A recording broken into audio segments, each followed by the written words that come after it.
আপনারা যদি আপনাদের ছেলে মেয়ে আপনাদের পরিবারের মধ্যে যদি আপনারা ঈমান আমল আখিরাতের চর্চা না করেন, বাবা কে করে দিবে?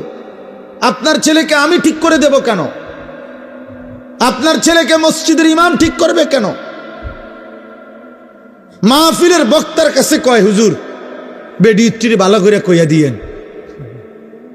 মাহফিলের বক্তারে দায়িত্ব দিছে, আমনে বেডি হেবড়ার আমি ঠিক করে দিতাম, ভালো করে কইয়া দিবেন। কেন? আপনি ঘোড়ার ঘাস পারেন? আপনি পুরুষ না? আপনি কাপুরুষ? কমান্ড মানবে এই কারণে মানে না, যখন তার কলিজার ভিতরে আখিরাত নাই। একেবারে মিথ্যা কথা আমি বললাম মিয়া। কোন মানুষের কলিজার ভিতরে যদি আখিরাতের ভয় থাকে আর দিলের মধ্যে যদি থাকে আমার বিবি বাচ্চাকে আমি জাহান্নাম থেকে বাঁচাবোই বাঁচাবো, খোদার কসম একদিন না একদিন চোখের পানি ফেললে, আল্লাহর কাছে আহাজারি করলে আসমানওয়ালা রব নিজে পরিবর্তন করে দিন। আপনি আল্লাহর কাছে চাইছেন কয়বার? আপনার ছেলেটা যে 365 দিনে একদিনও নামাজ পড়ে না, ফজরের নামাজ কোনোদিন, আপনি আল্লাহর কাছে বলছেন কয়দিন? চোখের পানি ফেলছেন কয়দিন? আপনার স্ত্রী জায়গা 10 বছর ধরে বেপর্দা, আপনি একাকী আল্লাহর কাছে চোখের পানি ফেলছেন কয়দিন? আপনার একটা ছেলে মেয়ে যে আল্লাহর কোরআন পড়তে পারে না, আপনি আল্লাহর কাছে বলছেন কয়দিন? বলেন। হুজুরের কাছে দোয়া চাইছেন কয়দিন?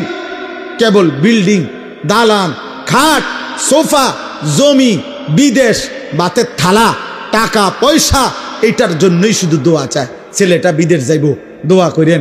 কুদ্দুস জায়গা লইছি, দোয়া করেন। একটা বিল্ডিং করতে আসি, দোয়া করেন। বাজারে একটা ভিট লইছি, কুদ্দুর দোয়া করেন। একটা মোটরসাইকেল কিনছি, হুজুর দোয়া করেন। ফুলাডার শৈলবালা না, দোয়া করেন। বিদেশে একটু টিয়া পয়সা মারি খাইয়া গেছে, দোয়া করেন। বিশা নাই হুজুর, দোয়া করেন। আকামার মধ্যে ফেঁস লাগিয়া রয়েছে, দোয়া করেন। এগুলো আখেরাত? কথা বলেন না কেন? এগুলো আখেরাত? তাহলে আপনি তো দুনিয়া লুভি, আপনি তো সম্পদের লালসা আপনার, আপনি তো ঘুরে ঘুরে এগুলাই বললেন। কই আখেরাত কই? ইব্রাহিম আলাইহিস সালাম তো বলছে, আল্লাহ আমি আর কিছু চাই না, আপনার ঘর কাবার বানানোর বরকতে বিনিময়ে আমার বংশধর কিয়ামত পর্যন্ত আপনার আনুগত্যশীল উম্মতে মুসলিমা হিসাবে আমার ফ্যামিলিরে কবুল করে। তাই বাবার চাওয়া এটা, বাবার চাওয়া হবে এটা। আল্লাহ আমি দুনিয়া থেকে চলে যাব, বিল্ডিং থাকবে না, ওরা পারলে করবে, কিন্তু আমার বংশধর যেন কিয়ামত পর্যন্ত আপনাকে চেনে, আপনার সেজদা করে। আলহামদুলিল্লাহ আলহামদুলিল্লাহ নাহমাদুহু ওয়া নাস্তাঈনুহু ওয়া নাস্তাগফিরুহু ওয়া নু'মিনু বিহি ওয়া নাতাওয়াক্কালু আলাইহি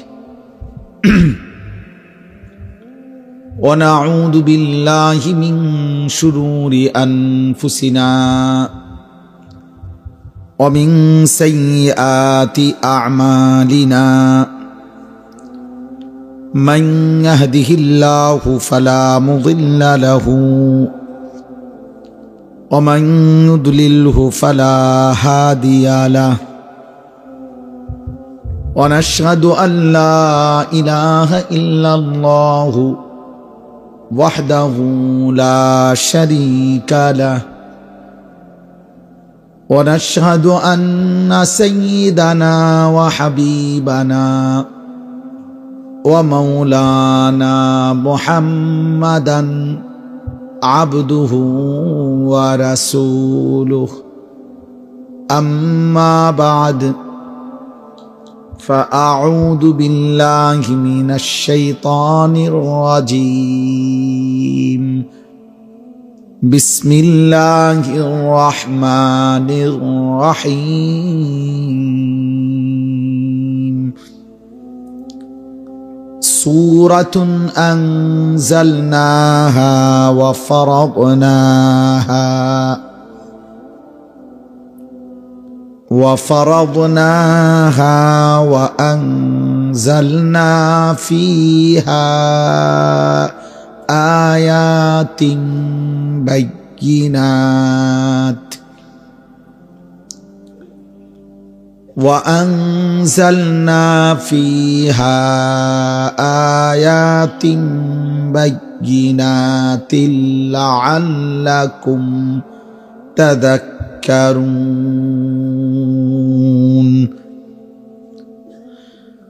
الزانية والزاني فاجلدوا كل واحد منهما 100 جلدة ولا تأخذكم بهما رأفة في دين الله إن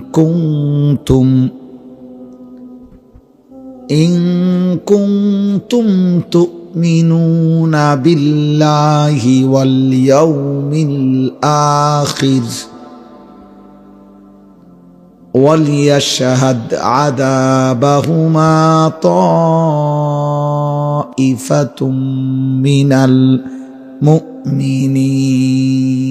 المؤمنين الزاني لا ينكح إلا زانية أو مشركة والزانية لا ينكحها إلا زان أو مشرك وحرم ذلك على المؤمنين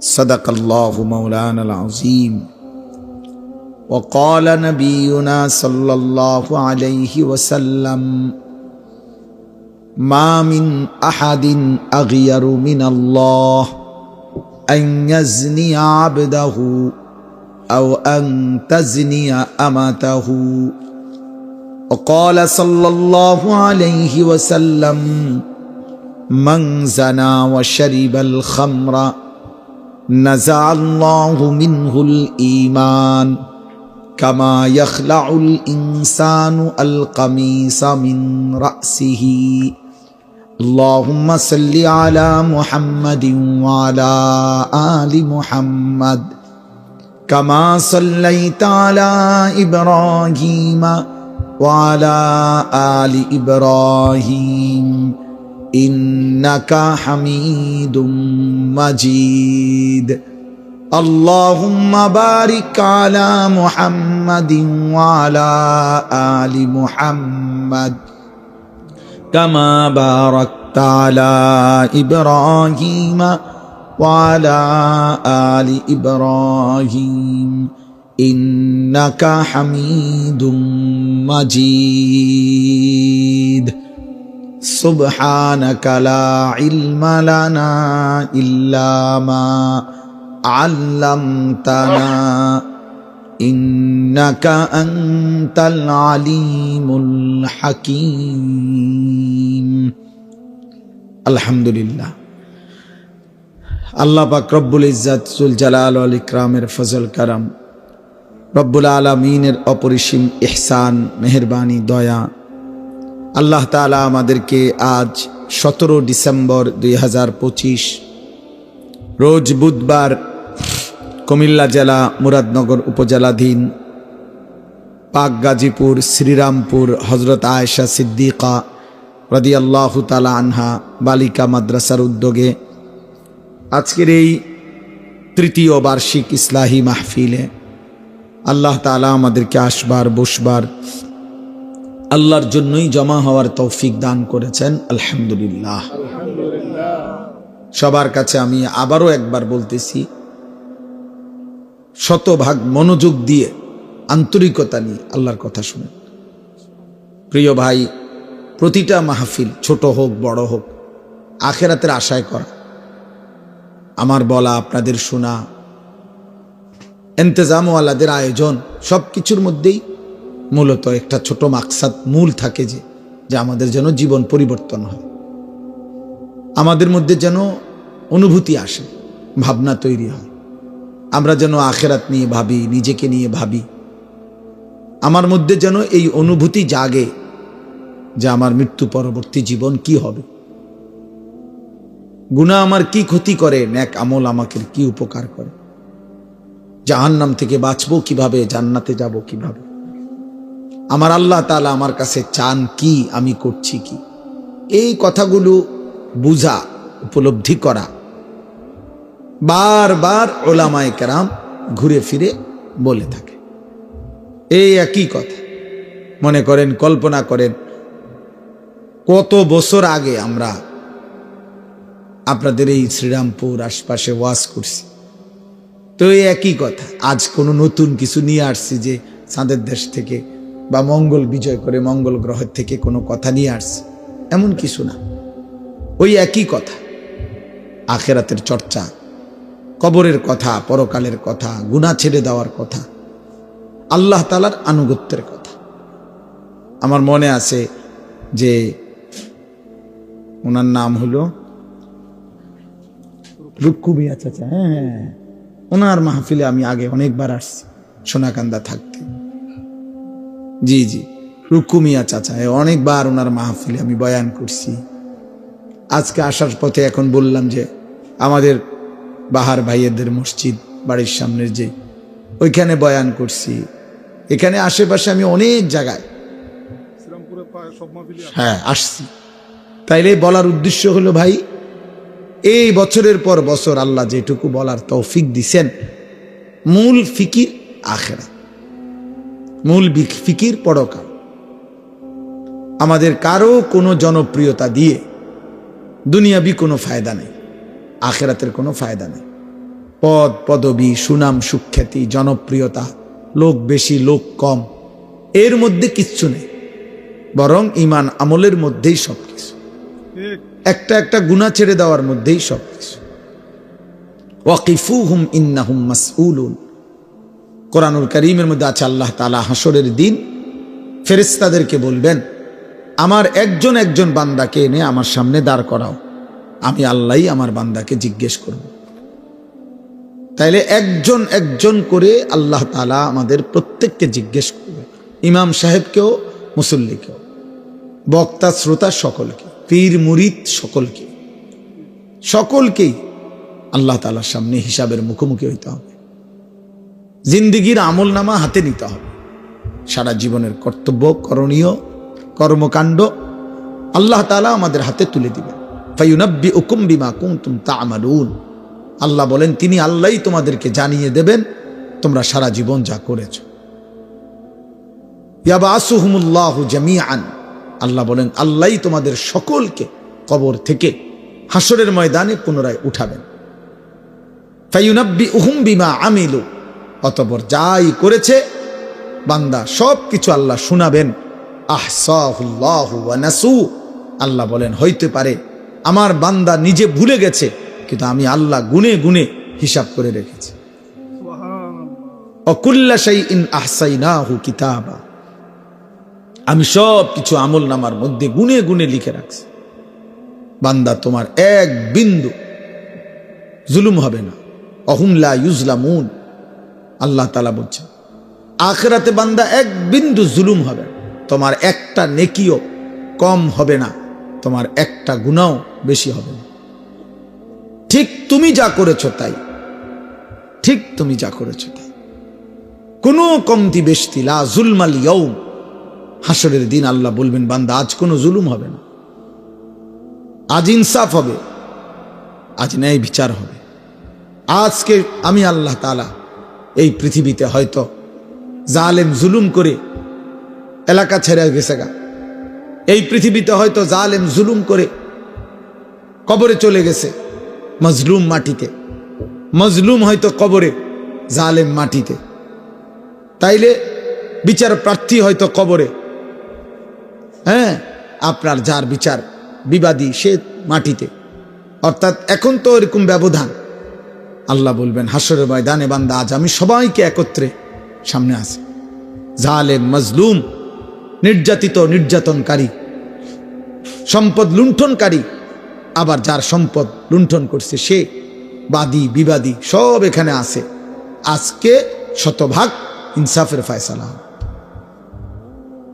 ইনসাফের ফয়সালা হবে। ওয়া নাদাউ মাওয়াজিন আল কিসত, আমি আল্লাহ তাআলা ইনসাফের পাল্লা আমি আল্লাহ তাআলা স্থাপন করব। এই জন্য আমরা কিতাবের মধ্যে পড়ছি যে আল্লাহ তাআলা নির্দিষ্ট একটি দিন আখিরাত কেন নির্ধারণ করছেন? এই জন্য নির্ধারণ করেছেন সেদিন সকলকে একসাথ করবেন। আজকে মনে করেন কবরে গিয়া যদি একটা লোক আল্লাহর কাছে বিচার প্রার্থী হয়, ওই ব্যক্তি আমারে জুলুম করছে, আল্লাহ আমি এটার বিচার চাই, তো ওই লোক তো এখনো মরে নাই, আপনি না মরে গেছে, তাইলে ব্যবধান হইতে পারে। কিন্তু আখিরাত একটি নির্দিষ্ট দিন, সেদিন সকলেই একই জায়গায় কি থাকবে? উপস্থিত। এই জন্য ভাই বাবা, আমি এটা সহজ কথা বুঝি যে আমাদের এই সবগুলো আয়োজন আখিরাত, মূল ফিকির আখিরাত। আখিরাত আল্লাহ তাআলা আমাদেরকে আখিরাতের অনুভূতি দান করে।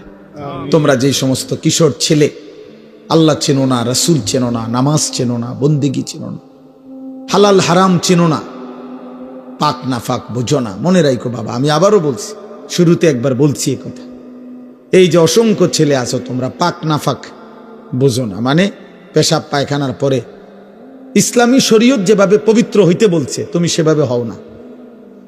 বীর্যপাত হলে কমপক্ষে 15 বছরের ঊর্ধ্বে যাদের বয়স তাদের বীর্যপাত হয়, তখন গোসল ফরজ হয়।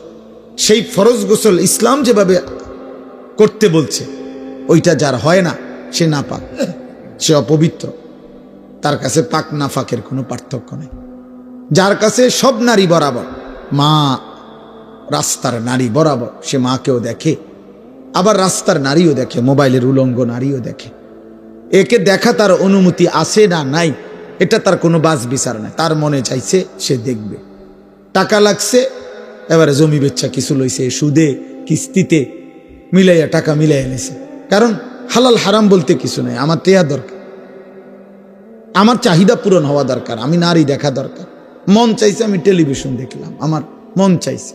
হালাল না হারাম এই পার্থক্য জ্ঞান খোদার কসম যার মধ্যে নাই ওই জানোয়ার,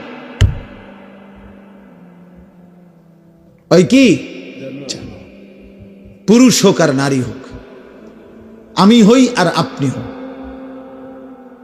বুড়া হোক আর জওয়ান হোক, ওই মূলত মানুষ না।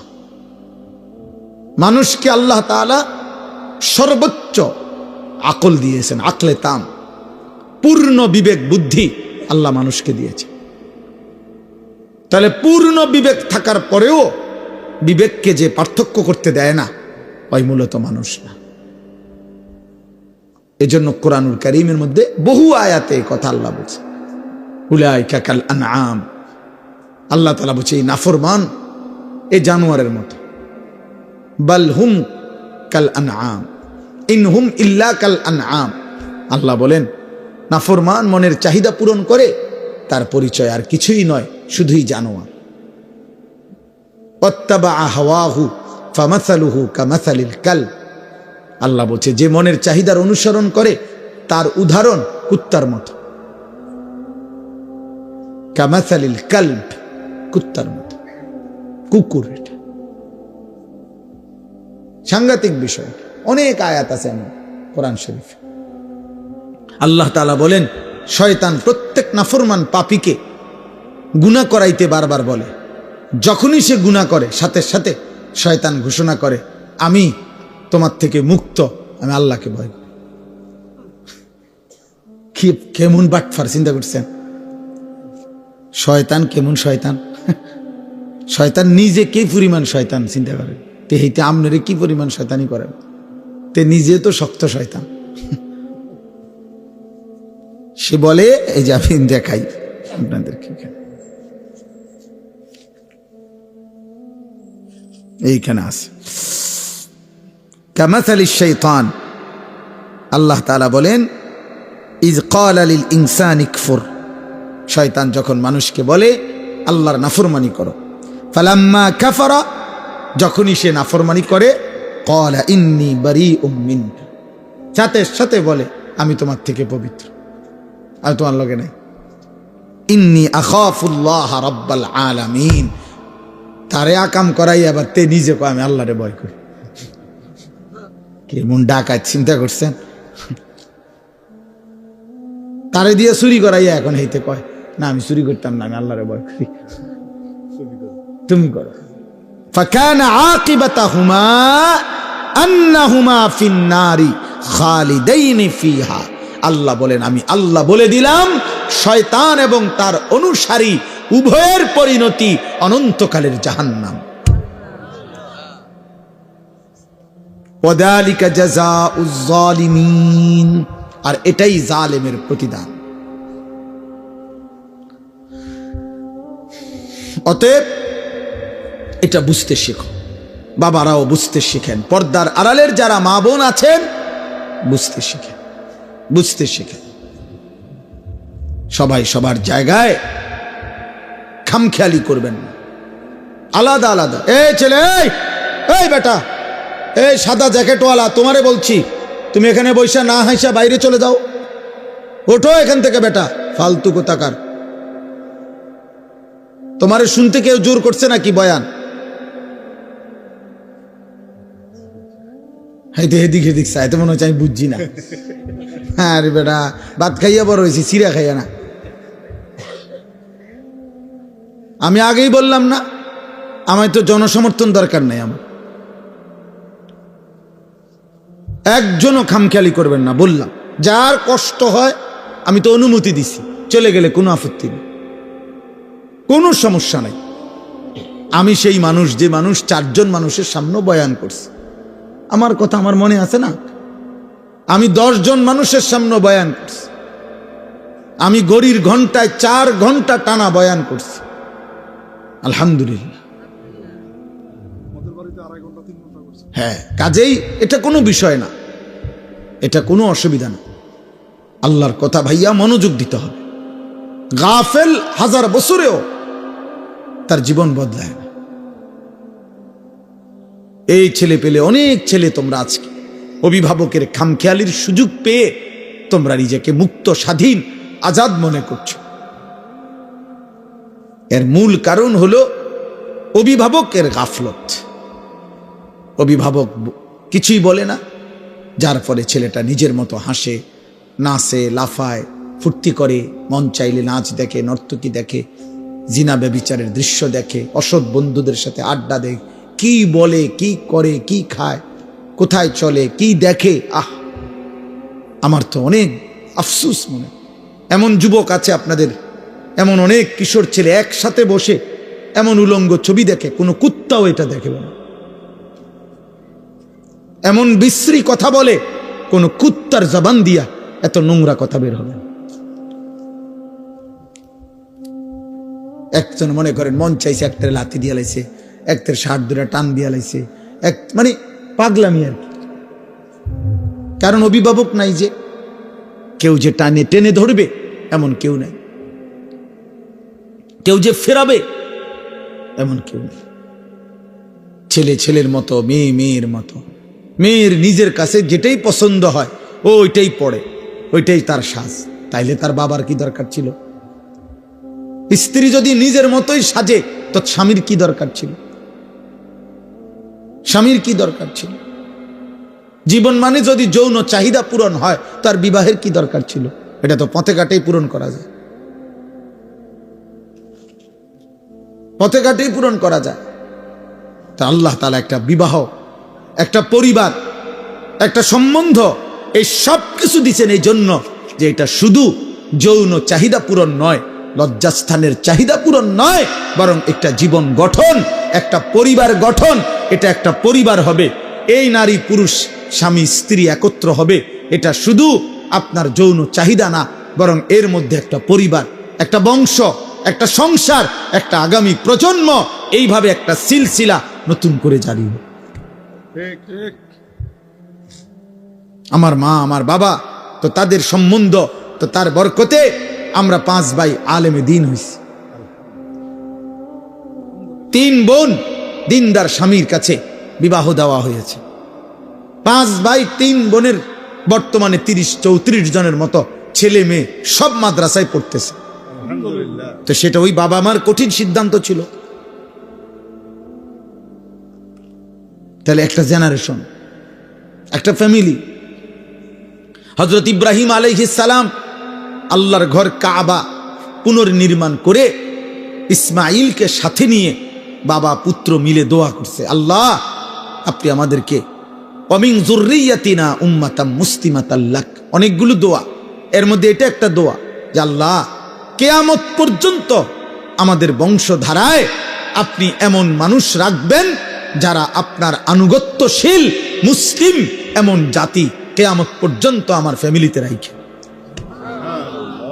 30 বছর পরে, 50 বছর পরে, 70 বছর পরে যেন আমার ফ্যামিলি হারিয়ে না যায়, যে আর কেউ আল্লাহ চিনে না, আর কেউ সেজদা দেয় না, আর কেউ মসজিদে যায় না, আর কেউ রবের কোরআন চিনে না। এই পৃথিবীতে হাজারো লক্ষ মানুষের ফ্যামিলি, খোদার কসম এমন আছে 70 বছর পরে, 50 বছর পরে, 30 বছর পরে ওই ফ্যামিলির আর কেউ আল্লাহ চিনে না, আর কেউ নামাজ পড়ে না। হয়তো দাদা নামাজ পড়তো, হয়তো দাদার বাবা নামাজ পড়তো।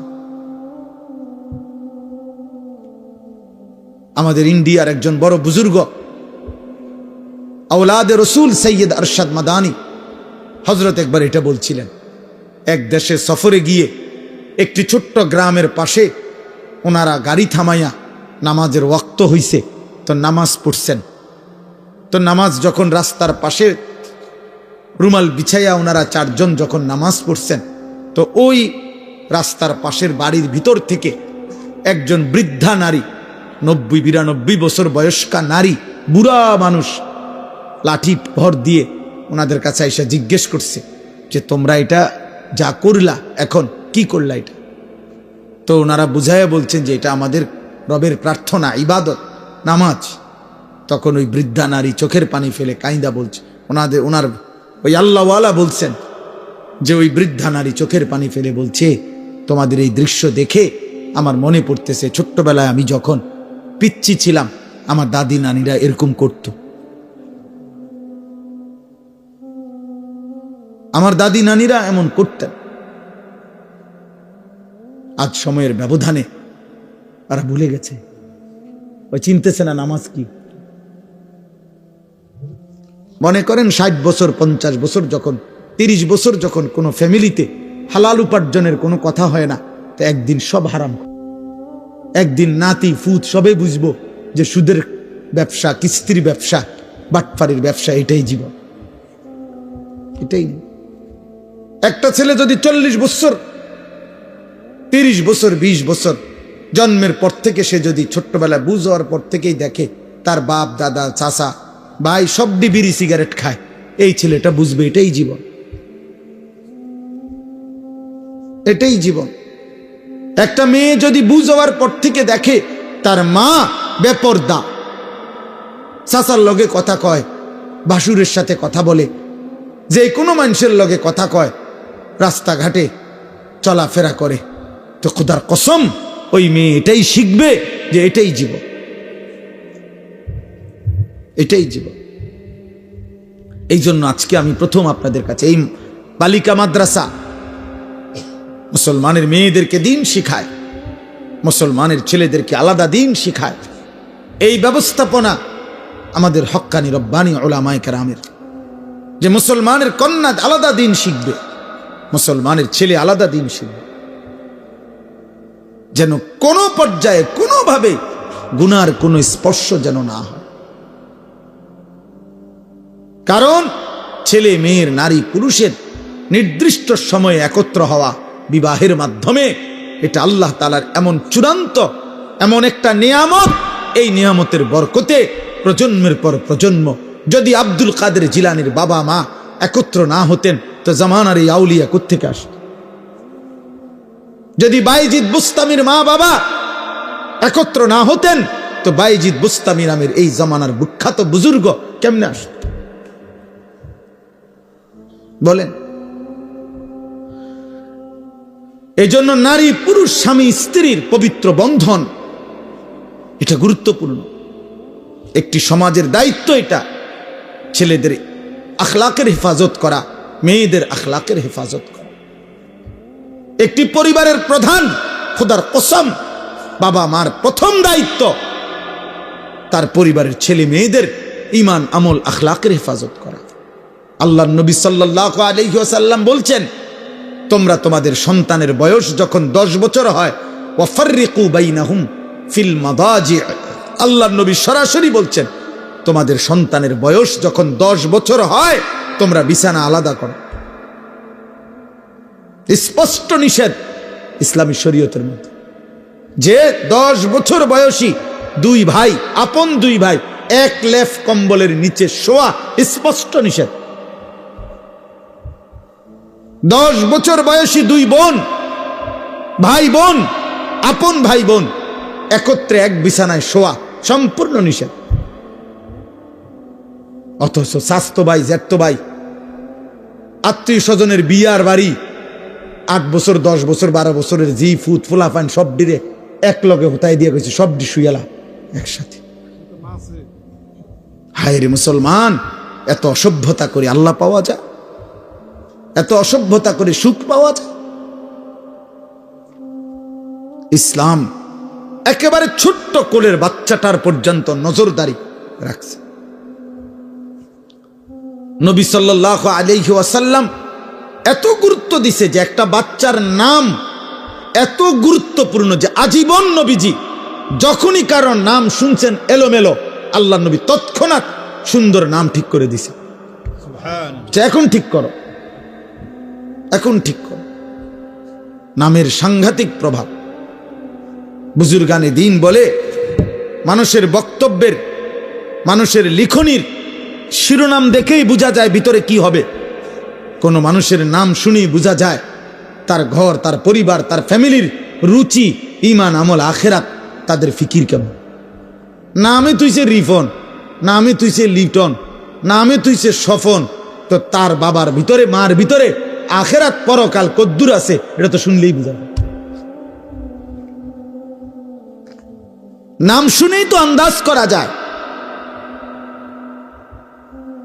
বুঝেন নাই কথা?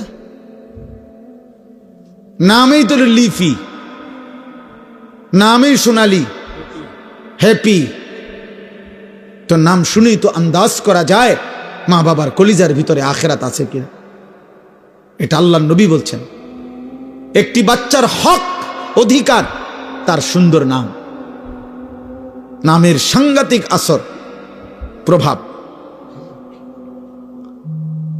এই জন্য আমি বললাম আমাদের এটা প্রত্যেকের জিম্মাদারি, আমাদের দায়িত্ব, এটা আমাদের এটা জিম্মাদারি। আমরা যেন আমাদের আখলাকের হেফাজত করি, নিজের পরিবারের, এটা নজর রাখা।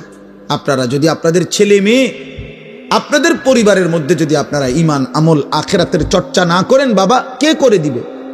আপনার ছেলেকে আমি ঠিক করে দেব কেন? আপনার ছেলেকে মসজিদের ইমাম ঠিক করবে কেন? মাহফিলের বক্তার কাছে কয়, হুজুর বেডি ইত্তির ভালো করে কইয়া দিয়েন।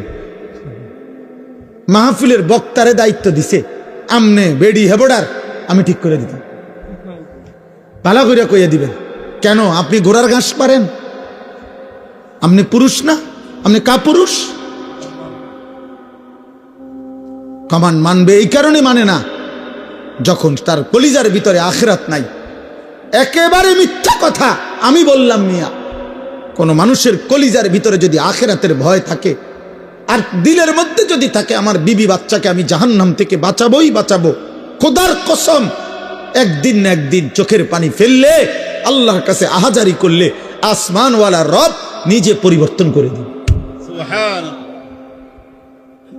আপনি আল্লাহর কাছে চাইছেন কয়বার? আপনার ছেলেটা যে 365 দিনে একদিনও নামাজ পড়ে না, ফজরের নামাজ কোনোদিন, আপনি আল্লাহর কাছে বলছেন কয়দিন? চোখের পানি ফেলছেন কয়দিন? আপনার স্ত্রী জায়গা 10 বছর ধরে বেপর্দা, আপনি একাকী আল্লাহর কাছে চোখের পানি ফেলছেন কয়দিন? আপনার একটা ছেলে মেয়ে যে আল্লাহর কোরআন পড়তে পারে না, আপনি আল্লাহর কাছে বলছেন কয়দিন? বলেন। হুজুরের কাছে দোয়া চাইছেন কয়দিন? কেবল বিল্ডিং, দালান, খাট, সোফা, জমি, বিদেশ, বাতের থালা, টাকা পয়সা, এটার জন্যই শুধু দোয়া চায়। ছেলেটা বিদেশ যাইব, দোয়া করেন। কুদ্দুস জায়গা লইছি, দোয়া করেন। একটা বিল্ডিং করতে আসি, দোয়া করেন। বাজারে একটা ভিট লইছি, কুদ্দুর দোয়া করেন। একটা মোটরসাইকেল কিনছি, হুজুর দোয়া করেন। ফুলাডার শৈলবালা না, দোয়া করেন। বিদেশে একটু টিয়া পয়সা মাইর খাইয়া গেছে, দোয়া করেন। বিশা নাই হুজুর, দোয়া করেন। আকামার মধ্যে ফেঁস লাগিয়া রয়েছে, দোয়া করেন। এগুলো আখেরাত? কথা বলেন না কেন? এগুলো আখেরাত? তাহলে আপনি তো দুনিয়া লোভী, আপনি তো সম্পদের লালসা আপনার, আপনি তো ঘুরে ঘুরে এগুলাই বললেন। কই আখেরাত কই? ইব্রাহিম আলাইহিস সালাম তো বলছে, আল্লাহ আমি আর কিছু চাই না, আপনার ঘর কাবার বানানোর বরকতে বিনিময়ে আমার বংশধর কিয়ামত পর্যন্ত আপনার আনুগত্যশীল উম্মতে মুসলিমা হিসাবে আমার ফ্যামিলিরে কবুল করে। তাই বাবার চাওয়া এটা, বাবার চাওয়া হবে এটা, আল্লাহ আমি দুনিয়া থেকে চলে যাব, বিল্ডিং থাকবে না, ওরা পারলে করবে, কিন্তু আমার বংশধর যেন কিয়ামত পর্যন্ত আপনাকে চেনে, আপনার সেজদা করে। নবীজি হাদিসের মধ্যে আছে, নবীজির সাহাবী আনসার যারা মদিনার, ওনারা একদিন নবীজিকে বলছে, ইয়া রাসূলুল্লাহ আপনি আমাদের জন্য একটু দোয়া করেন। আল্লাহর নবী বলছে, আল্লাহুম্মা গফিরিল আনসার, আল্লাহ আমার আনসার সাহাবীদেরকে মাফ করে দেন। তো সাহাবীরা তো মনে করছে শেষ, নবীজি শেষ করে নাই। ওয়া বানিল আনসার, আল্লাহ আমার আনসারের ছেলেদেরকেও মাফ করে দেন। ওয়া আবনাই বানিল আনসার, আল্লাহ আমার আনসারের সন্তানের সন্তানদেরকে মাফ করে দেন। এইভাবে 7 পুরুষ পর্যন্ত নবীজি দোয়া করছে। দোয়া চাইছে শুধু উনি নিজের জন্য, আল্লাহর নবী ওনার বংশধারার 7 পুরুষ পরবর্তী প্রজন্মের জন্য নবী মাগফিরাতের দোয়া করে দিয়েছে। তাইলে দোয়া তো এইটা, দোয়া তো আখিরাত, দোয়া তো স্ত্রী সন্তান এবং নিজের পরকাল, পরকাল। এই জন্য বাপ, একটি সুন্দর সমাজ গঠন করতে হইলে, একটি নিরাপদ পরিবার, একটি নিরাপদ সমাজ সাজাইতে হইলে ছেলে মেয়ে নারী পুরুষের ইসলাম যেই বিধান দিছে, যার অবস্থান যেভাবে থাকার কথা, যাকে যেভাবে চলার কথা, যার জন্য যেটুকু অনুমতি, খোদার কসম এটা না মানলে আল্লাহর এই জমিন কোনোদিন শান্তি স্বস্তি নিরাপদ হবে না। একটি সমাজের গুরুত্বপূর্ণ অংশ হলো এটা, নারী পুরুষের চলা ফেরা, উঠা বসা, আচরণ শরীয়ত মোতাবেক চলা। ছেলে মেয়ে যদি অবাধ চলে, নারী পুরুষ যদি অবাধে চলে, কারো মধ্যে যদি পর্দা, সতীত্ব, ইজ্জত এর কদর না থাকে, প্রত্যেকেই যদি যার যার মন মতো নিজের চাহিদা পূরণ করে, যে যার সাথে যেমনে সুযোগ হয়, তাইলে খোদার কসম একটি সমাজ পবিত্র হবে না। ওই সমাজে আল্লাহর রাসূল বলছে, যেই সমাজে ছেলে মেয়ে নারী পুরুষের মধ্যে অবাধ মেলামেশা বেড়ে যায়, আল্লাহর নবী বলেন খোদার কসম হাদিস, ওই সমাজের মধ্যে মহামারী আসে এবং পূর্বপুরুষের ছিল না এমন অগণিত নিত্য নতুন রোগ দেখা দেয়। আল্লাহর নবী সাল্লাল্লাহু আলাইহি সাল্লাম বলেন, লাম তাজহারিল ফাহিশাতু ফি কওমিন কাত্তু ইল্লা ফাশা ফীহিমুত তাউন ওয়াল আওজা আল্লাতী লাম তাকুন মাদাত ফি আসলাফিহিম। মহামারী দেখা দেয়, কুলের বাচ্চা মাত্র মায়ের পেট থেকে বের হইছে, এই বাচ্চার ডাক্তার এমন রোগ বলে যেটা পৃথিবী কোনোদিন শুনে নেই। মাত্র পেটের বাচ্চা বাইর হইছে, মাত্র বাচ্চাটা, এমন বাচ্চাও এখন হাজার হাজার রোগাক্রান্ত। আহারে কি আশ্চর্য! মায়ের গুনাহ, বাবার গুনাহ, এই সমাজের গুনাহ, আমাদের গুনাহ। নালে এই মাসুম বাচ্চার তো কোনো গুনাহ নাই, আছে কোনো গুনাহ? আমাদের গুনাহ, আমাদের পাপ আমাদের বাচ্চার জীবন অস্থির করে দিছে। এই জন্য আজকে আমি যেই সূরাটা পড়ছি, আমার মূল বক্তব্য এই কথাটা বুঝানো আপনাদের কাছে। এই একজনই বুঝেন, একজনই বুঝেন। এই বালিকা মাদ্রাসা আলাদা, ছেলেদের মাদ্রাসা আলাদা। মুসলমানের কন্যা দিন শিখবে আলাদা, মুসলমানের মেয়ে ছেলে দিন শিখবে আলাদা। নারী পুরুষের শরীয়তের যেই সীমারেখা, এটা যেখানেই লঙ্ঘন হবে সেখানেই ইনসান আর ইনসান থাকবে না, পশু হয়ে যাবে, পশু হয়ে যাবে। এই জন্য ইসলামী শরীয়তের মধ্যে সবচেয়ে কঠোর কোন মুসলমানদের উপরে, মুসলিম সমাজে ইমানদারদের যত পাপ আছে, এই সমস্ত পাপের মধ্যে সবচেয়ে ভয়ানক, ইসলামের শরীয়তে, কোরআনে, আল্লাহর বিধানে সবচেয়ে ভয়ানক শাস্তি হলো জিনা এবং ব্যভিচারের শাস্তি। ইসলামের এই বিধানের চাইতে কঠোর শাস্তি অন্য কোনো আমলে নাই, বিধানে নাই। বুঝছে?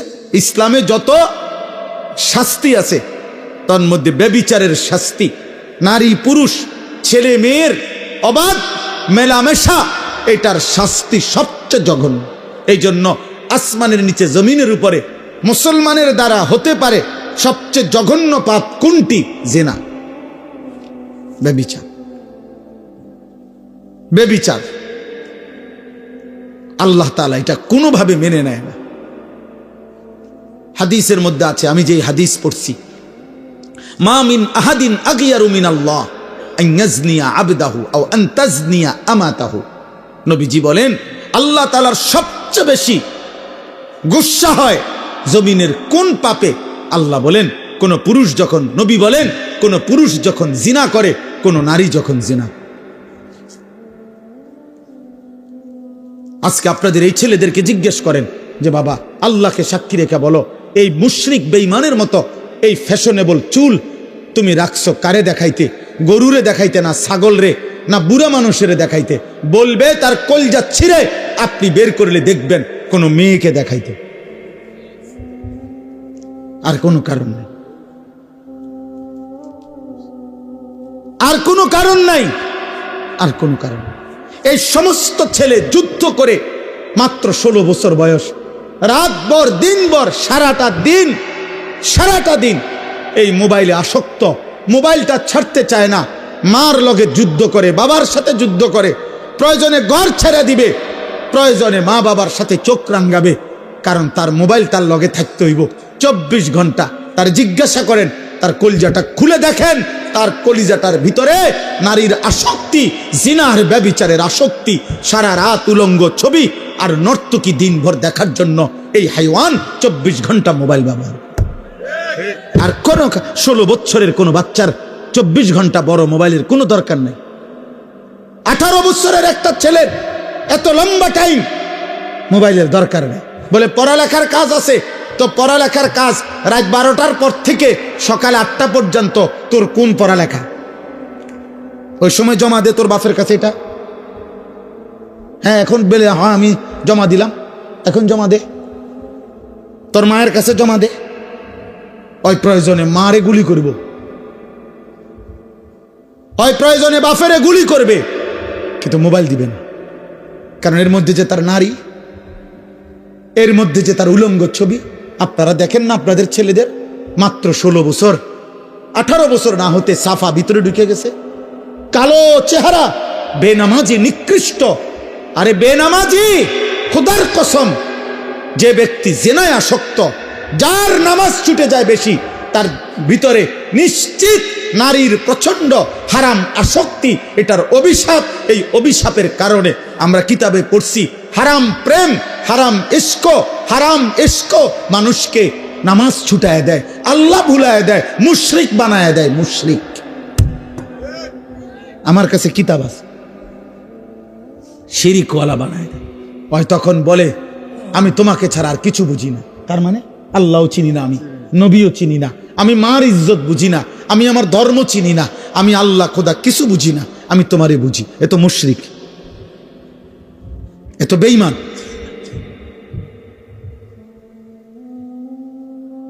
আপনারা দেখেন এইখানের যে ছেলেগুলো আছে এগুলোর দাঁড় করাইয়া বলেন যে তোর উপরে আল্লাহর কোন গজব পড়লো?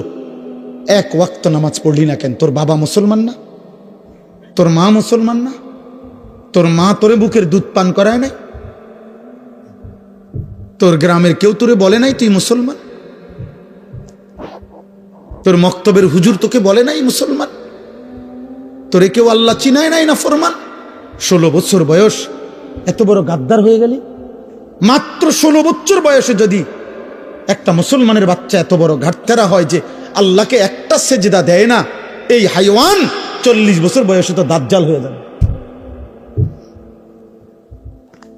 এত কম বয়সে যদি এত বড় সাহস সে কোত্থেকে পাইল বলেন? 16 বছর বয়সে সে আল্লাহকে বৃদ্ধাঙ্গুলি দেখায়। আপনি কারা আবার? আপনি কে? আমি আপনাকে চিনি না। আমি চিনি আমার শাহওয়াত, আমি চিনি আমার নারী, আমি চিনি আমার বন্ধুদেরকে, আমি চিনি মুশরিক আর বেঈমানদের চুল, চেহারা, লিবাস, পোশাককে। আব্বা, আমরা এই জন্য আশাবাদী, চেষ্টা করি আমাদের এই ছোট ছোট মাদ্রাসাগুলো জায়গায় জায়গায় কম বেশি মানুষ বানায়। মানুষ আখেরাত চিনায়, হালাল হারামের পার্থক্য চিনায়, পাক নাফাক চিনায়। বলে মাদ্রাসা কি করে? মাদ্রাসা পাক নাফাক চিনায়, মাদ্রাসা হালাল হারাম চিনায়, মাদ্রাসার তালেব এলেমের কলিজার মধ্যে এটা ঢুকায় যে বাবা মরণ পর্যন্ত সুদ খাইস না। মাদ্রাসায় কথা শিখায় মানুষের উপরে গুলি করিস না, মানুষের গায়ে ছুরি মারিস না, কোনো হারাম নারীর সাথে বিবাহ বহির্ভূত কোনো হারাম সম্পর্ক করিস না। এটা জরুরি বাবা। একটা নারীকে, একটা মেয়েকে তার ইজ্জতের কদর শিখায়, তার সতীত্বের মর্যাদা বুঝায়। সে বুঝে আমার ইজ্জত দামি, আমার সতীত্ব দামি। হ্যাঁ, যদি কোনো জায়গায় কেউ একক কেউ যদি যে বড় হুজুর মাদ্রাসাত পড়েও দেখছি উল্টা পাল্টা, তাহলে ওই শুধু ওই উল্টা পাল্টাটা, মাদ্রাসা উল্টা পাল্টা বানায় নাই, ওর ব্যক্তি চরিত্রের অসতের কারণে। কোরআন তাকে উল্টা বানায় নাই, রাসূলুল্লাহর সুন্নাহ তাকে উল্টা বানায় নাই, ও বরং আল্লাহর কোরআন গ্রহণ দশা এরও তো এই দশাই হবে। কথা বোঝেন নাই আপনি? আমি নিজে সৌদি আরব কাবা ঘরের পাশে, আল্লাহর ঘরের পাশে ডিউটি করে, এতে 24 ঘন্টা সিগারেট খায়। আমি এরকম মানুষ দেখছি। তো এটা আল্লাহর ঘরের দোষ? আল্লাহর ঘরের পাশে সারা রাত ডিউটি করছে পাশের হোটেলে, এরপরে ফজরের ওয়াক্তে আপনার কাবা ঘরের আল্লাহর ঘরের নামাজ চলতেছে, তে ছাড়ি দিয়ে একটা জায়গায়, অথচ এই জায়গায় একটা সেজদা দিলে 1 লক্ষ সেজদা। এমন হইতে পারে না? কথা বলেন না কেন? তো এটা কাবা ঘরের দোষ? এটা রাসূলুল্লাহ সাল্লাল্লাহু আলাইহি সাল্লামের বলার দোষ? তাইলে আপনাদের কাছে জন্য বললাম, আখলাকের হেফাজত জরুরি বাবা, চরিত্রের হেফাজত জরুরি। আপনারা আপনাদের ছেলেদের দিকে তাকায় দেখেন, আপনাদের স্ত্রীর দিকে তাকায় দেখেন। একজন মহিলা প্রতিদিন তার ভাসুরের সাথে কথা বলে, দেবরের সাথে কথা বলে, সবার সামনে খানা পিনা দিতেছে, রাস্তার পাশের পুকুরে গোসল করতেছে। কি নির্লজ্জ বেহায়া নারী, কি অসভ্য নারী! স্বামী বেচারা, বেটা তুমি নাফরমান, দুনিয়ার কত কিছু করলা, তোমার বিবির জন্য, মেয়েটার জন্য একটা পর্দায় ঢাকা গোসলখানা করতে পারলা না? তুমি বেড়াইত বেড়া আকামলা কোথাকার। তুমি তোমার বিবি বাচ্চার মেয়ের ইজ্জতের কদর বুঝলা না। এই জন্য আপনারা সবাই বুঝবেন না, যদি বুঝেন খবর নেন, রাগ হওয়ার সুরত না। সারাটা দেশের হালাত খুঁজেন, কি পরিমাণ এখন প্রতিদিন এখনকার খবর হলো এত বেশি পরিমাণ পরকিয়া সারাটা দেশে। অর্থাৎ মহিলার স্বামী আছে, অন্য পুরুষে আসক্ত, পুরুষটার স্ত্রী আছে কিন্তু তে অন্য মহিলায় আসক্ত। প্রতিদিন এই খুন, মার্ডার, হত্যা হচ্ছে এই অসভ্যতার কারণে। গত 3 দিন আগে আমি নিজে পত্রিকায় পড়ছি, বাংলাদেশে উনি রিপোর্টার লিখছে যে বাংলাদেশে গত 1 বছরের ব্যবধানে গত 10 বছরের চাইতে বেশি HIV আক্রান্ত, এইডস আক্রান্ত রোগীর সংখ্যা গত 10 বছরের চাইতে বেড়ে গেছে। ওই দেখেন, এই বেয়াদব দেখেন, কাকে বলে? মানুষকে বলে না, ছাগলেরে বলে। কোনো খবর নাই, সে তার কাজে আছে। এই হলো গাদ্দার, এই হলো আহাম্মকদের। বললাম না আমি, এটা এই মোবাইলের প্রচন্ড আসক্ত যেগুলো, এদের ব্রেনে কোনো কাজ করে না, এরা প্রতিবন্ধী। হ্যাঁ হ্যাঁ বাস্তবে এরা এরা কোনো পাক নাফাক ভদ্রতা আখলাক উচিত অনুচিত বোঝেন। হের কথা হলো আমি হুজুর তোর আব্বাও যদি বলে আমার মোবাইল ছাড়া জীবনে আমার আর কিছু নাই, আমার কোনো মা নাই বাবা নাই, আমার কোনো আল্লাহ নাই রসুল নাই, আমার কোনো হুজুর নাই, আমার কোনো ইমাম নাই, আমার কোনো ধর্ম নাই, আমার কোনো ইসলাম নাই, আমার কোনো কোরআন নাই, আমার একটাই আমার মোবাইল। নারী ছবি উলঙ্গ দৃশ্য জিনা ব্যভিচার অশ্লীলতা বেহায়াপনা উল্লাস মদ জুয়া এই জীবন আমার, এই জীবন। বেঈমানের দিকে তাকায় থাকে, বেঈমানের ডিজাইন। মুসলমানের ঘরে জন্ম নিয়া 16 বছর বড় হইলি বেটা, মুসলমান মা বাবার ঘরে চুল রাখলি বেঈমানের মতো বেটা, কাপুরুষ বেটা তুই বেটা, থু বেটা তোর কপালে বেটা, থুতু মারলাম তোর কপালে বেটা, তোর ওই বেঈমানের চুলে থুতু মারলাম বেটা। তোর বাপ তোকেই শিখাইছে এই চুল রাখা, তোর মা শিখাইছে বেটা, তুই বড়দি হইলি মার ঘরে মুসলমানের ঘরে, তো বেঈমানের মতো চুল রাখলি কেন বেটা? ওই বেঈমান তোর বাপ,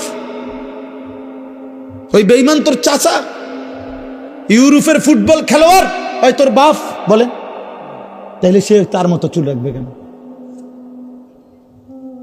কোন ইহুদি মহিলা সিনেমার নর্তকী যদি কোনো মুসলমান মেয়ের লেবাস পোশাক সাজগোজের জন্য তার পছন্দ হয়, ওই নারী ওই মেয়ে কাপুরুষ অপদার্থ ছাড়া চরিত্রহীনা ছাড়া আর কিছু হইতে পারে না। আল্লাহ রসুল বলছে যে নারী চলতি পথে তার আতর পারফিউম সুগন্ধি সেন্ট যদি কোনো পুরুষের নাকে লাগে, খোদার কসম আল্লাহর নবী বলছে ওই নারী ফাহিয়া জানিয়া, ব্যভিচারী ব্যভিচারী ব্যভিচারী। শুধু যদি সেন্টের গ্রান পারফিউম যদি কোনো পুরুষের নাকে লাগে, আইয়ুমা ইমরাআতিন ইস্তাতারাত ফামাররাত আলা কওমিন লিয়াজিদু মিন রিহিহা ফাহিয়া জানিয়া। রাসূলুল্লাহ বলছে যে নারী চলার পথে এমন আতর লাগাইছে যে আতরের ঘ্রাণ পুরুষের নাকে লাগছে, সে ব্যভিচারিণী নারী। আল্লাহ তাআলা কোরআনে বলছে ওয়ালিয়াদরিবনা বিখুমুরিহিন্না আলা জিয়ুবিহিন্না, হে মুসলিম নারী সারা দেহ একে তো তুমি পোশাক দিয়ে ঢাকবে, দ্বিতীয়ত লম্বা মোটা ভারী চাদর বোরখা দিয়ে ঢাকবে, এরপরে আবার আল্লাহ বলছে তোমার চেহারা তোমার বক্ষ আলাদা আবারও মোটা পোশাক দ্বারা আলাদা খিমার আলাদা ওড়না দ্বারা আবার ঢাকবে। তোমার ইজ্জতের দাম বেশি, তোমার ইজ্জতের দাম বেশি। তুমি নারী, তোমার গর্ভে আব্দুল কাদের জিলানী, তোমার গর্ভে বাইজিদ বুস্তামি, তোমার গর্ভে আম্বিয়ারা আসছে, তোমার গর্ভে আউলিয়ারা আসছে, তোমার গর্ভ থেকে সাহাবা জন্ম হয়েছে। তুমি নারী দামি, দামি।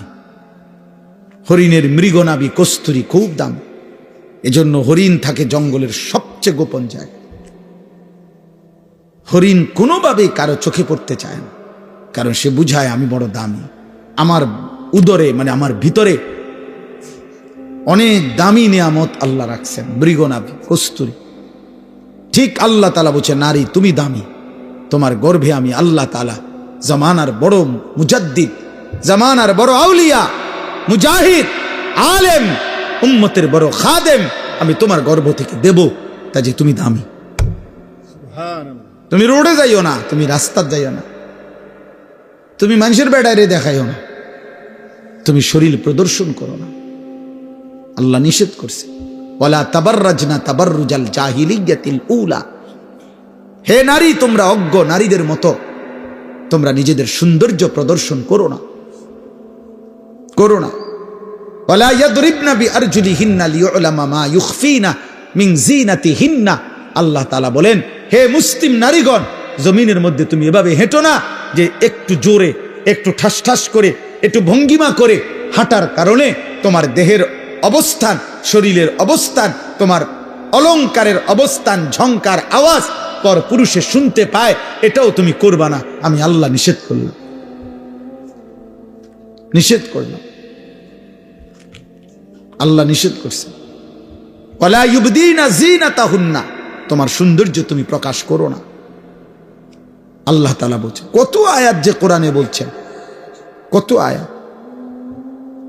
আল্লাহ তাআলা বলছেন, মান ইয়াতি মিনকুন্না বিফাহিশাতিন মুবায়্যিনা ইউদাআফ লাহাল আযাব।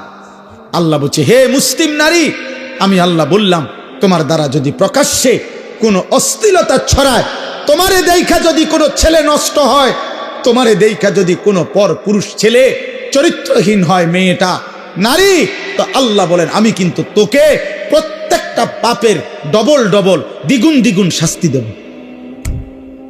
তোর নিজের পাপ, ওই ছেলের পাপ। এটা কোরআন শরীফের আয়াত। এই জন্য যেই সমস্ত মহিলা, মেয়ে বেপর্দা, হারাম কোন প্রেম সম্পর্ক অথবা নিজের শরীর প্রদর্শন করে, এদের দিকে যত পুরুষ তাকায়, এই সমস্ত পুরুষের যত গুনাহ হয়, ওই অসভ্য নারী সবগুলো গুনার শাস্তি, নিজের পাপ আবার এদের পাপ সমপরিমাণ নিয়ে শাস্তি ভোগ করতে হবে। খোদার কসম, এটা কোরআনের আয়াত। আল্লাহ বলছেন আমি ছাড়বো না, আমি নিষেধ করছি। আমি তোমাকে দামি বানাইছিলাম, আমি তোমাকে ইজ্জতওয়ালা বানাইছিলাম। ইসলাম নারীকে কি সম্মান দিছে বলেন? মাটির নিচে ছিল, ন্যূনতম কোনো মর্যাদা, জীবন্ত মাটির নিচে দাফন করে দিত কন্যা সন্তান। ইসলাম সেই মনে হয় যেন কবরের থেকে উঠাইয়া আমার নবী মর্যাদা দিতে দিতে বলছে, আল জান্নাতু তাহতা আকদামিল উম্মাহাত, মায়ের পায়ের নিচে সন্তানের জান্নাত। তাহলে মা কোথায়? পরে বোঝেন না, মহিলার পায়ের নিচে যদি জান্নাত হয়, তো এবুড়ি কোনায়? জান্নাতের উপরে। তার মর্যাদা কোথায়? জান্নাতের ঊর্ধ্বে। নারী জান্নাতের ঊর্ধ্বে। সুবহানাল্লাহ। অতএব আজকে এতটুকুই কথা, আপনারা বুঝেন, আমরা বুঝি।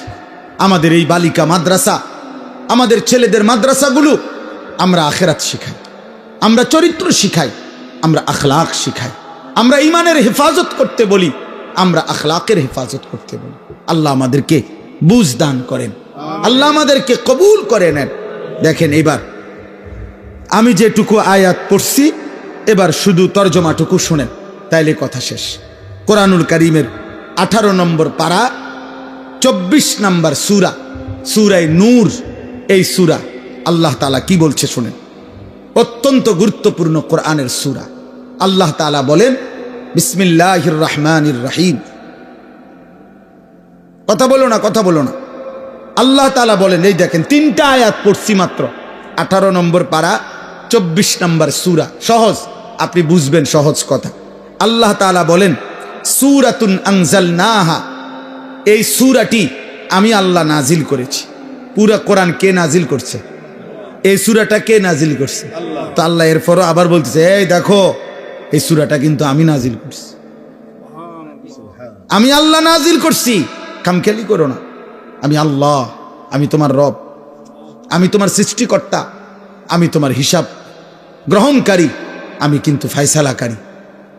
ওয়া ফারাদনাহা, এই সূরার বিষয়টা হালাল হারাম যা বলছি এখানে, এটা আমি ফরজ করেছি। এই সূরার বিধান আমি ফরজ করেছি। 3 নাম্বার, ওয়া আনজালনা ফিহা আয়াতিন বাইয়িনাত, আমি আল্লাহ এই সূরার মধ্যে আমার বিধান স্পষ্টভাবে, কোন রকমের লুকোচুরি, কোন রকমের নয় ছয় নাই, আমি স্পষ্ট আমার বিধান আমি নাজিল করেছি। লাআল্লাকুম তাদাক্কারুন, কেন? যেন তোমরা উপদেশ গ্রহণ করতে পারো। কি করতে পারো বলেন? উপদেশ গ্রহণ। এখন এতগুলো ভূমিকা বলে আল্লাহ কি বলছে? এরপরের আয়াত দেখেন, আয-যানিয়াতু ওয়াজ-যানি ফাজলিদু কুল্লা ওয়াহিদিম মিনহুমা মিআতা জালদা। এইটাই বলছিলাম, কোন ছেলে মেয়ে যদি ব্যভিচার করে, জিনা করে, আল্লাহ বলেন ব্যভিচারিণী নারী এবং ব্যভিচারী পুরুষ যদি অবিবাহিত হয়, তাহলে তাদের উভয়কেই 100 করে চামড়ার চাবুক দিয়ে বেত্রাঘাত করো। ইসলামের কঠোর শাস্তি আল্লাহ বলছেন। ওয়ালা তাখুযকুম বিহিমা রাফাতুম ফি দীনিল্লাহ ইন কুনতুম তুমিনুনা বিল্লাহি ওয়াল ইয়াউমিল আখির। আল্লাহ বলেন, যদি আল্লাহরে মানো, আখিরাতকে মানো, তাইলে এই শাস্তি কার্যকর করতে গিয়ে এক বিন্দু দয়া মায়া দেখাবা না। এই সমাজ থেকে অশ্লীলতা মুক্ত করা, ব্যভিচার মুক্ত করা, নারী পুরুষ ছেলে মেয়ের অবাধ মেলামেশা, এটার থেকে একটি সমাজকে বাঁচানো। খোদার কসম, আল্লাহর এত কঠোর বিধান যে আল্লাহ বলেন এই বিধান কার্যকর করতে এক বিন্দু দয়া মায়া দেখাবেন। এটা সাংঘাতিক কথা। এটাই আমরা এই জন্য বলি, আজকে ছেড়ে দিছেন আপনারা, বললাম না, ছেলে পেলেদের অভিভাবকদের কোনো খবরই নাই। উনি বুঝে, সব বুঝে, তার ফোলাটা যে নষ্ট হয়ে গেছে ওটা বুঝে, চেহারা দেখলেই তো বোঝা যায়। মানুষের চিহ্ন নাই, আল্লাহ খুদার চিহ্ন নাই, হালাল হারামের চিহ্ন নাই, আখিরাতের কোনো ভয় নাই, এটা বুঝাই তো যায়। কে না বুঝে, কে না বুঝে?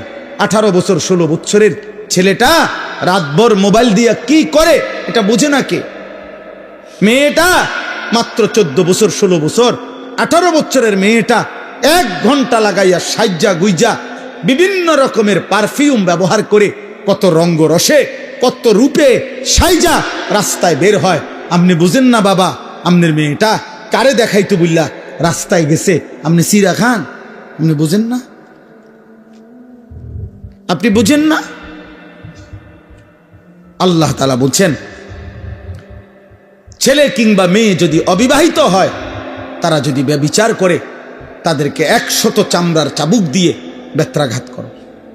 আর তাফসীরের মধ্যে আছে, আল্লাহ রাসূল সাল্লাল্লাহু আলাইহি সাল্লাম বলছেন, আল্লাহর বিধান যদি বিবাহিত পুরুষ এবং নারী, এই যেটাকে আমাদের সমাজে পরকীয়া বলে, স্ত্রীর স্বামী আছে কিন্তু অন্য মহিলার সাথে, পুরুষের সাথে জিনা করে, পুরুষের স্ত্রী আছে কিন্তু অন্য মহিলার সাথে ব্যভিচার করে, আল্লাহ বলছেন ফারজুমুহুমা, এই 2 নাফরমান পাপীকে পাথর মারতে মারতে অভিশপ্তদেরকে দুনিয়া থেকে সরায় দাও। পাথর মারো, পাথর, পাথর এভাবে মারবা, পাথর মারতে মারতে মৃত্যু দাও, মরা পর্যন্ত পাথর। কি সাংঘাতিক কথা বলেন! তার মানে এটাই বলছিলাম, কথা তো এটাই বলছি যে আসমানের নিচে জমিনের উপরে কোন মুসলমানের দ্বারা, কোন মুমিনের দ্বারা, খোদার কসম আল্লাহ বলে, বান্দা আমি এটা সহ্যই করতে পারি না যে মুসলমান পরিচয় দিয়ে ছেলে মেয়ে নারী পুরুষ অবাধ মেলামেশা করবে, আমি আল্লাহ এটা মাইনা নিতে পারি না। কেন? আমি তো সকল চাহিদা পূরণের হালাল ব্যবস্থা রাখছি, আমি খাবারের চাহিদা পূরণ করছি, আমি পানির চাহিদা পূরণ করছি, আমি লজ্জাস্থানের চাহিদা পূরণের হালাল ব্যবস্থা, পবিত্র বিবাহ আমি তো রাখছি। তাইলে তুমি কেন নাফরমানি করো? তুমি কেন অসৎ হবা?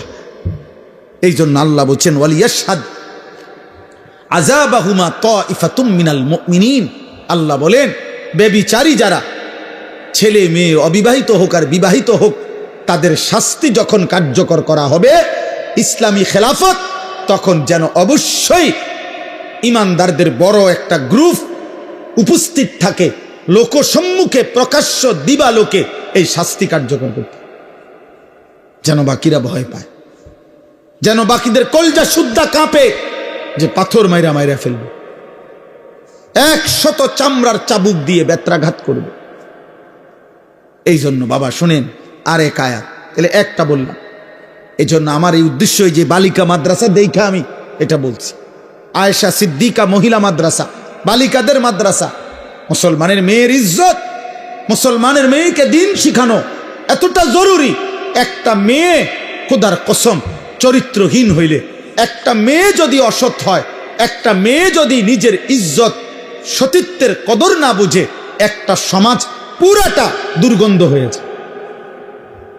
কারণ একটা মেয়ে বেপরদা হওয়া মানে ওই শুধু গুনাহ করছে একজন, আমি একটা মিথ্যা কথা বলছি, এটা আমি বলছি, আমি একটা টাকা চুরি করছি, এটা আমি করছি, আমি কাউকে একটা গালি দিছি, এটা আমি দিছি, আমার পাপ। কিন্তু একটা মেয়ে বেপরদা হওয়া, একটা মহিলা বেপরদা হওয়া, একটা মেয়ে বিবাহ বহির্ভূত কোনো ছেলেকে নিজের সাথে সম্পর্ক করা, একটা মহিলা এটা করা, এটা শুধু তার একটা পাপ না, এটা একটা সমাজ, একটা জাতি, একটা মহল্লা, একটা সংসার ধ্বংস করে। শুধুমাত্র সে নষ্ট হয় না, ছেলেটাকে নষ্ট করে দেয়, পুরুষটাকে নষ্ট করে দেয়।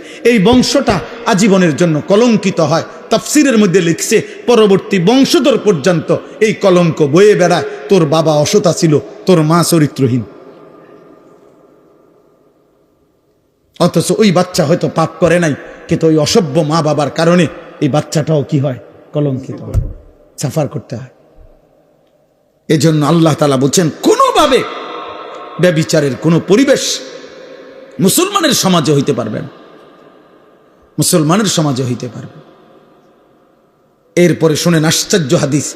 নবীজি বলছেন মান জানা ওয়া শারিবাল খামরা নাজা আল্লাহু মিনহুল ঈমান কামা ইয়াখলাউল ইনসানু আল কামিসা মিন রাসিহি।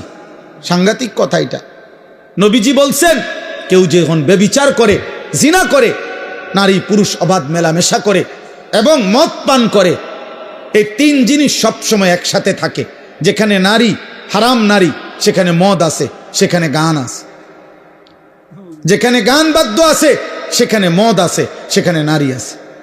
যেখানে মদের আড্ডা সেখানে নারীরও আড্ডা, সেখানে গানেরও আড্ডা।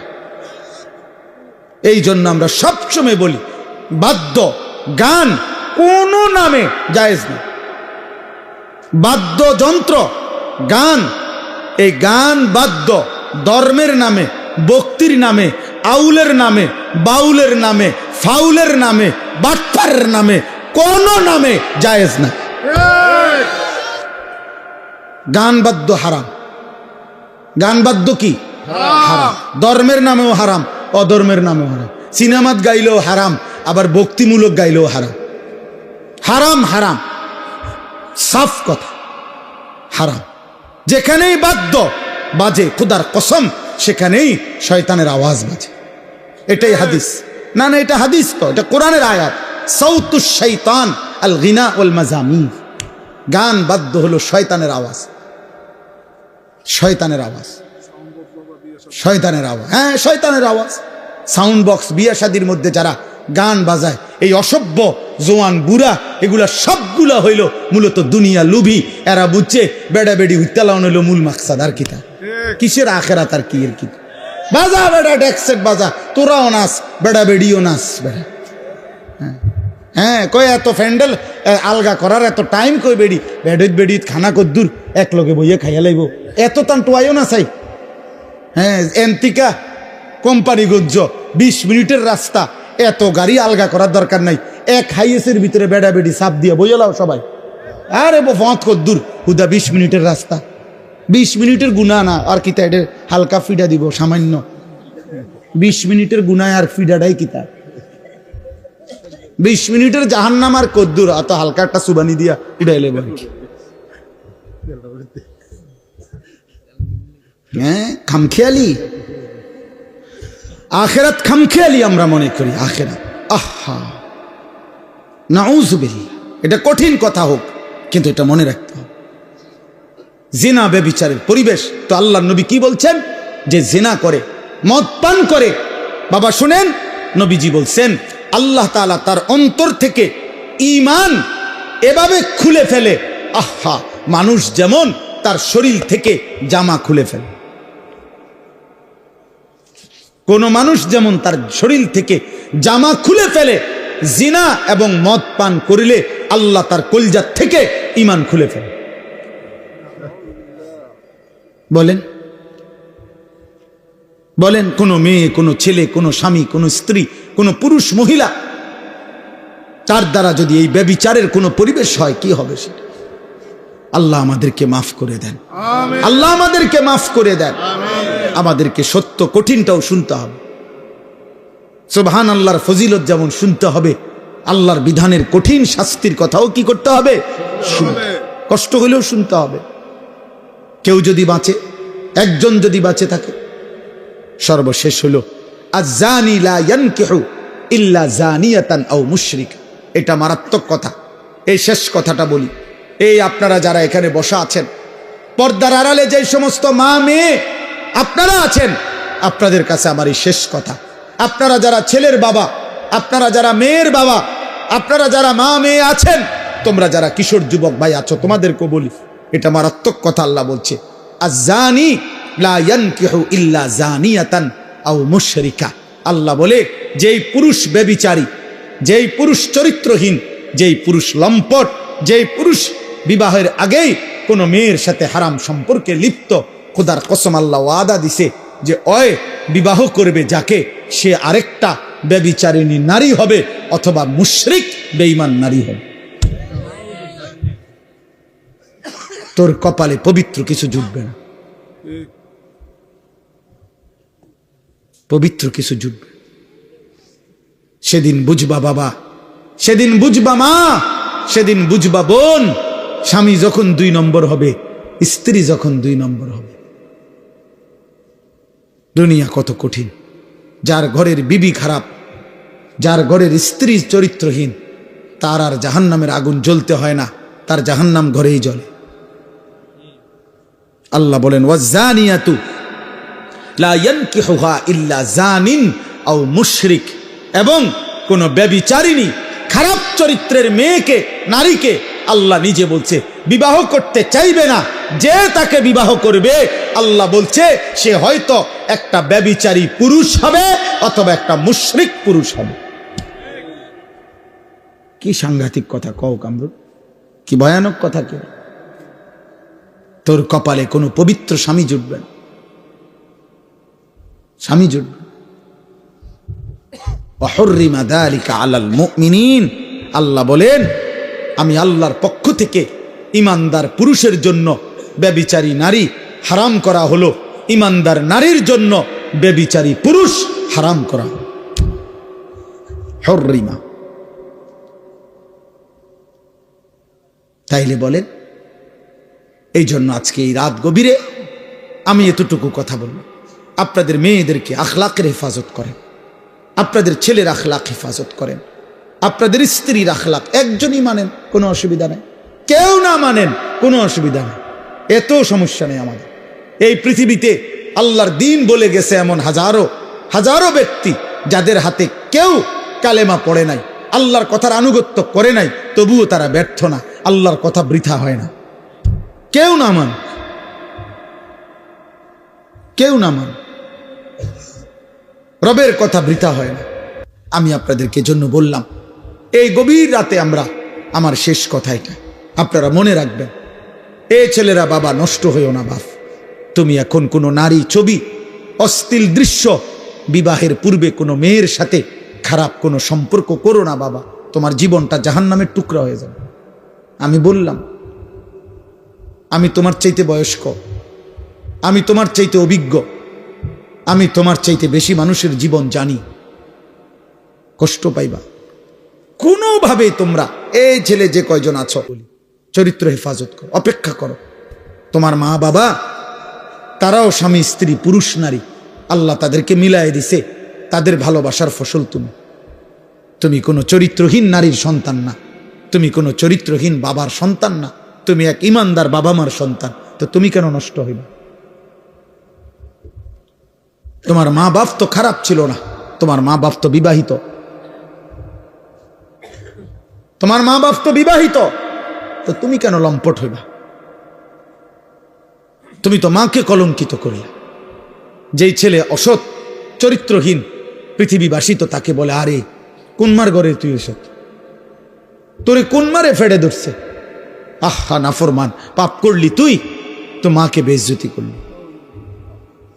তুই কোন বাপের পুত্রে, তা পাপ করলা তুমি, অপমান করলা বাবাকে, বাবারে কষ্ট দিলা, বাবারে লজ্জিত করে দিল। কত বাবা, কত সমাজে সন্তানের অসৎ অপকর্মের কারণে লজ্জিত হয় না? মেল মিটিং দেন দরবারে, শেষ পর্যন্ত বাবা অপমানিত হয়, মাথা নুইয়া চোখের পানি ফেলতে ফেলতে ঘরে আয়সা বলে স্ত্রীর কাছে, তোমার ছেলে আমার উঁচা মাথাটা নিচু করে দিছে, ওই আমারে আজ বড়া মজলিসে অপমান করছে। এই জন্য বিশেষ করে কোনো মেয়ে যদি চরিত্রহীন হয়, কোনো মেয়ে যদি চরিত্র খারাপ হয়, কোনো মহিলা, এই দুর্গন্ধ সমাজে সবচেয়ে বেশি ছড়ায়, সমাজে ছড়ায়। কাজেই আমরা আপনাদের কাছে বললাম, আপনারা আপনাদের মেয়েদেরকে দিন শিখান, আপনারা আপনাদের ছেলেদেরকে দিন শিখান, আলাদা আলাদা দিন শিখান। আখিরাতের ফিকির করেন। আপনি পারবেন, আপনি সিদ্ধান্ত নেন, আপনারা চেষ্টা করেন। হেদায়েত মূলত আল্লাহর হাতে। কার হাতে? হেদায়েত মূলত কার হাতে? কিন্তু আমাদের দায়িত্ব চেষ্টা। হেদায়েত মূলত কার হাতে? আল্লাহ। হেদায়েত কারো হাতে নাই, আল্লাহর হাতে, শুধু আল্লাহর হাতে। আল্লাহ চাইলে নবীর হাতে বহু লোক হেদায়েত পাইছে, কালেমা পড়ছে। আবার আল্লাহ চান নাই, নবীর হাতে তার চাচা আবু তালেব কালেমা পড়ে না। আল্লাহ চাইছেন ইব্রাহিম আলাইহিস সালামের হাতে কত লোক কালেমা পড়ছে। আল্লাহ চান নাই ইব্রাহিম আলাইহিস সালামের হাতে ওনার আব্বা কালেমা পড়ে না। আল্লাহ চাইছেন নূহ আলাইহিস সালামের হাতে কত লোক কালেমা পড়ছে। আল্লাহ চান নাই নূহ নবীর হাতে ওনার ছেলে কেনান কালেমা পড়ে না। কার ইচ্ছা? মূলত আল্লাহর। অতএব আপনারা প্রত্যেক ইনশাআল্লাহ দ্বীনকে ভালোবাসেন, আল্লাহকে ভালোবাসেন, চরিত্রের হেফাজত করেন, আখলাকের হেফাজত করেন। আল্লাহর নবী বলছেন কিয়ামতের দিন কারো আমল নামার মধ্যে ওজনে কোন আমল সবচেয়ে বেশি ভারী হবে? আমল সামান্য কিন্তু ভারী হবে অনেক বেশি। আল্লাহর কসম, নবী বলছে উত্তম আখলাক, উত্তম চরিত্র। উত্তম চরিত্রের এক ফোঁটা মিজানের পাল্লায় দিলে এটা নেকিতে ভারী হয়েছে। অনেক ওজন, অনেক ওজন, অনেক ওজন। ইউসুফ আলাইহিস সালাম পৃথিবীবাসীকে দেখাইছে, আমি 10 বছর বয়সে বাড়ি ছাড়া হয়েছি। আমাদেরকে বলছে, হে যুবক, আমি 10 বছর বয়সে বাড়ি ছাড়া হয়েছি। আমার বাবারে আমি ছোটবেলা পরে আর দেখি নাই, আমার মারে আর দেখি নাই। আমার গ্রাম, আমার দেশ, আমার সমাজ, আমার চাচা, মামা, ফুফা, খালু কেউ ছিল না। আমি একটা পৌত্তলিক মুশরিক জুলাইখা, এবং জুলাইখার স্বামী ছিল মূর্তি পূজক। ওদের ঘরে বড় হয়েছি। আমার ঘরের সবাই মূর্তি পূজা করত। আমি সেই ঘরের চাকর, কৃতদাস ছিলাম, গোলাম ছিলাম। আমি সেই জায়গা থেকেও আমি আল্লাহকে ঠিক মতোই চিনেছি। জুলাইখা যেদিন বলছে অসৎ কর্মের জন্য, আমার এখানে বাবা নাই, মা নাই, আমার গ্রামের কোনো মানুষ নাই, চারিদিকে আমারে কেউ চেনে না, আমার কোনো বংশের কেউ নাই, আমি যখন তখন ইচ্ছা করিলে জিনা করতে পারতাম। আর এই মহিলার ঘরে যদি আমি প্রতিদিনও যাই, পৃথিবীর কেউ আমারে সন্দেহ করবে না, কারণ আমি তো তার গোলাম, আমি তো তার ঘরে যাবই। তারপরে আমি যা ইচ্ছা তাই করতে পারতাম, পৃথিবীর কেউ সন্দেহ করতো না, কারণ আমি তো এই বাড়িতেই থাকি, আমি তো এই বাড়িতেই বড় হয়েছি, আমি তো এই বাড়িওয়ালারই ঘরে থাকি। তাহলে সন্দেহ করার কিছুই ছিল না, কেউ বুঝার কিছু ছিল না। কিন্তু ইউসুফ আলাইহিস সালামকে যখন জুলাইখা বলছে, হাই তালাক, ইউসুফ আমার দিকে আসো, অসৎ কামনা বাসনা চরিতার্থ করো, এই ঘরে দাঁড়িয়ে 25 বছরের ঊর্ধ্বে যুবক ইউসুফ আলাইহিস সালাম, যার বাবা নাই, মা নাই, অথচ এমন জায়গায় দাঁড়িয়ে প্রথম শব্দ তিনি বলছেন, মাআযাল্লাহ, জুলাইখা, তোর হাত থেকে আমি আমার আল্লাহর পানাহ চাই। সুবহানাল্লাহ। ক্বালা মাআযাল্লাহ ইন্নাহু রাব্বি আহসানা মাসওয়াই। ইউসুফ আলাইহিস সালাম দ্বিতীয় কথা বলছে, জুলাইখা, তুমি জানো না আমার রব, আমার বড় মেহেরবান এক রব, এক অসহায়, যার কোনো ঘর নাই, বাড়ি নাই, যারে তার ভাইরা বাড়ির থেকে বের করে দিছে, কূপে ফেলে দিছে, এমন একজন অসহায় ছেলে আমি। এই অসহায় ছেলে আমি ইউসুফকে আমার আসমানওয়ালা রব সেই ছোট্টবেলা থেকে লালন পালন করে বড় উত্তম আশ্রয়ে লালন পালন করেছেন। আমি কেমনে এমন মালিকের নাফরমানি করব? 3 নম্বরে বলছে, ইন্নাহু লা ইউফলিহুজ জালিমুন। এরপরে বলছে, জুলাইখা, কিয়ামত পর্যন্ত মনে রাখবা, জিনাকার, ব্যভিচারী, এমন পাপী কোনোদিনও সফল হতে পারে না। লা ইউফলিহু, ব্যভিচারী সফল হয় না, চরিত্রহীন যুবক, পুরুষ, নারী সফল হয় না, সফল হবে না। এই 3 কথা বলছে। আমি আল্লাহর আশ্রয় চাই, আমার আল্লাহ আমারে উত্তম আশ্রয় দিয়েছেন, এবং লম্পট, চরিত্রহীন, ব্যভিচারী, তিনি বলছেন সে সফল হইতে পারে না। এগুলোর জন্য সবগুলো শেষ পর্যন্ত তওবা না করিলে, এই যতগুলো ছেলে মেয়ে বিবাহ বহির্ভূত হারাম সম্পর্ক করে, এগুলো শেষ পর্যন্ত এই পৃথিবীতে অসল অপদার্থ ধ্বজভঙ্গ হিসাবে পড়ে থাকে। হ্যাঁ, অল্প কয়দিন পরে নেশা ছুটে যায়, অল্প কয়দিন পরে যৌবনের চাহিদা ছুটে যায়, অল্প কয়দিন পরে যৌবনের সক্ষমতা চলে যায়। হ্যাঁ, দেখেন না হার্বাল কোম্পানির কাগজ জেন দিয়ে লাগায়, 30টা লাগায়। হ্যাঁ, মূল কারণ তো এটা, ওরা জানে যে চরিত্রহীন যুবক আসবে, এই জন্য আপনার জেন দিয়ে পোস্টার লাগায়, 30টা করে লাগায়। এরা জানে লক্ষ লক্ষ কিশোর যুবক চরিত্র নষ্ট করে হায়াত শেষ করে দিছে। এই জন্য আমি অনুরোধ করছি, আল্লাহকে চেনেন, আখিরাতকে চেনেন, গুনাহ ছাড়েন, বলেন ইনশাআল্লাহ, বলেন ইনশাআল্লাহ। কোরআনুল কারীমের মধ্যে আল্লাহ বলছেন, যে জিনা করবে ওমান ইয়াফআল যালিকা ইয়ালকা আসামা, আমি তাকে শাস্তির মুখোমুখি করবই। কোরআনের আয়াত। কেমন শাস্তি? ইউদাআফ লাহাল আযাব, আমি জিনার শাস্তি দ্বিগুণ করব। আল্লাহ আমাদেরকে হেফাজত করেন।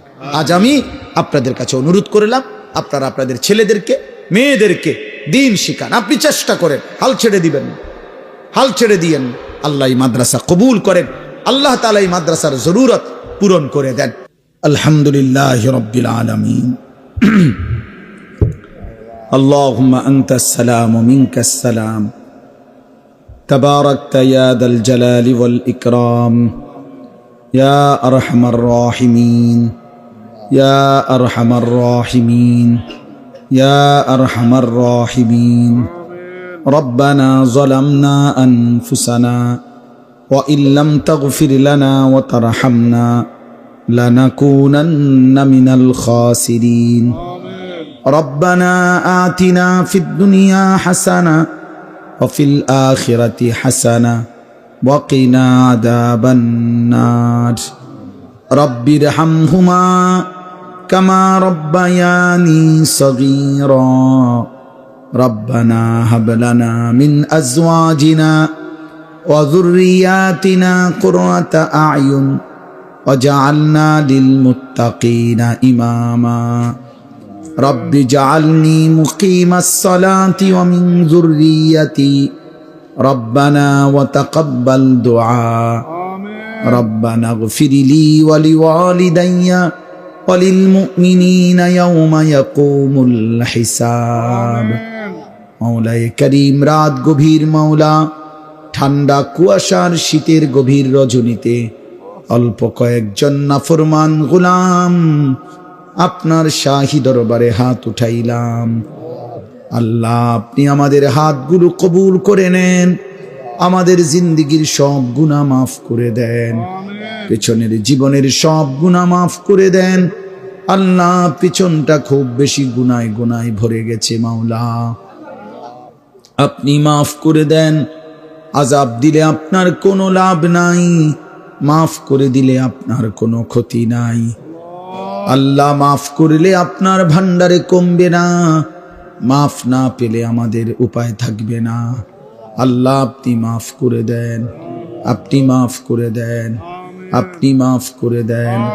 সমস্ত কবরবাসীদেরকে মাফ করে দেন, কিয়ামত পর্যন্ত কবরের আযাব মাফ করে দেন, কবরগুলোকে জান্নাতের টুকরা বানিয়ে দেন।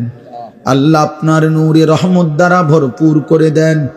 আল্লাহ, যার যত স্বজন যতখানে কবরবাসী হয়ে আছে মাওলা, মাফ করে দেন, মাফ করে দেন, মাফ করে দেন।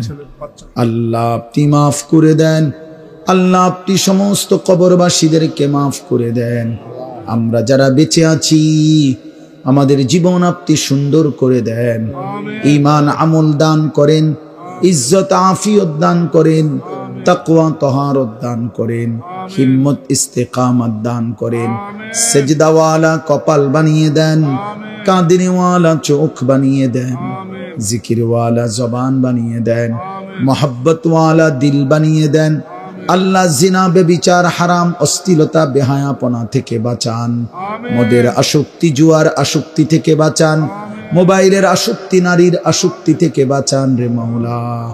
আল্লাহ আল্লাহ আল্লাহ, আল্লাহ ইউসুফ আলাইহিস সালামের মতো উত্তম আখলাক দান করেন, আসহাবে কাহাফের মতো ঈমান দান করেন, নবী সাল্লাল্লাহু আলাইহি সাল্লামের সুন্নাত মানবার তৌফিক দান করেন।